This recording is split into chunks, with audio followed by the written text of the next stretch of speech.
Knuckledragger, oscillating between bodhisattva and hungry ghost, while the guilt demons weave in and out of this wretched soul, throwing into the mix an assortment of overwrought piety, anxiety, and regret to overcome the tangled mess.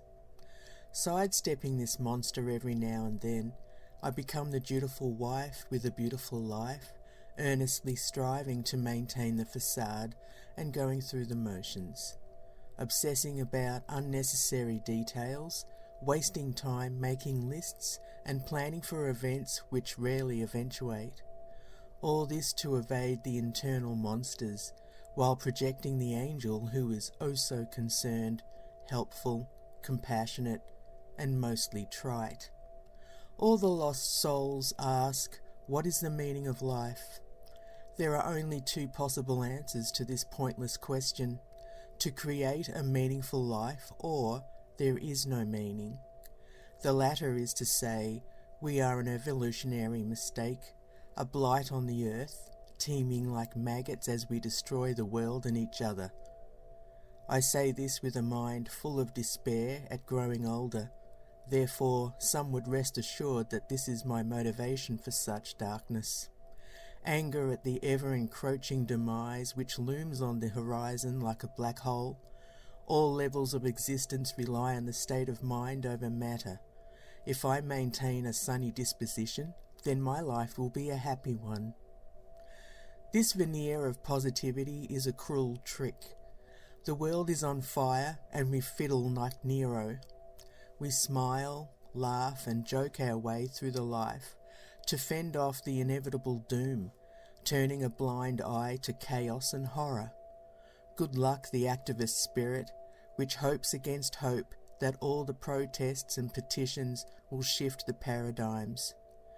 It's easy to gnash your teeth against the world, but much harder to grin and bear it. Has it all been for naught? As long as one soul destroys another, in my mind, there is no hope. Hope wrings its hands together and prays a futile prayer to the empty ether. All is as it's always been, a swarming, writhing comedy of errors. While catering to the lower self, humans take their souls to a dark place, rarely elevating their acts to the level of holiness. The donkey is always there, no matter how hard we strain for nirvana. This is the inevitable fact. We are material beings with scant understanding of the immaterial world, if it exists at all. Doubt and hope occupy the same side of the coin. Both are empty, even though they materialize as the impetus for change. Sadly, psychological imperatives and motivations fall short of completing the task. This is the same whether the micro or the macro, as a whole or as an individual.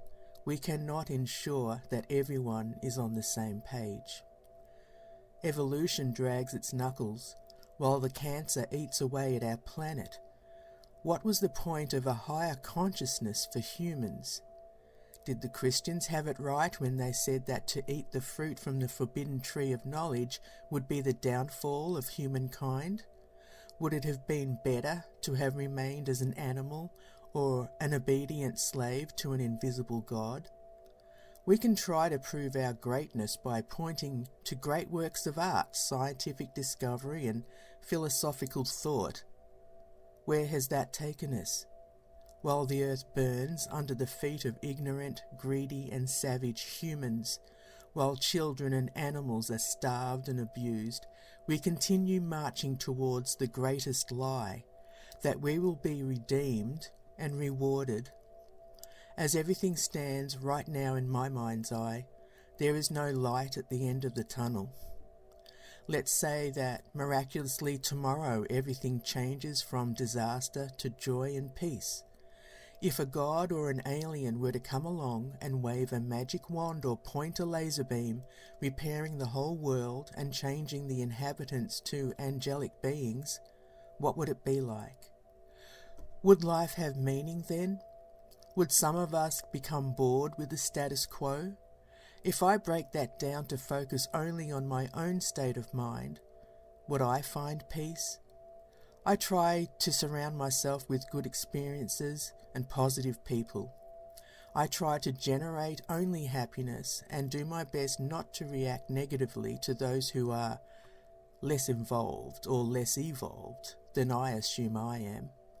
I go with emotions, putting one foot ahead of the other, and try to make time to create, to write. I find myself wondering about who will care, if anyone at all. Does it matter? Probably not. Even if I write to only make myself happy, I still feel like a two-dimensional drone. Why am I saying this? Maybe to see if I'm the only drone who feels this way. I guess I'll keep dragging my knuckles and see what happens.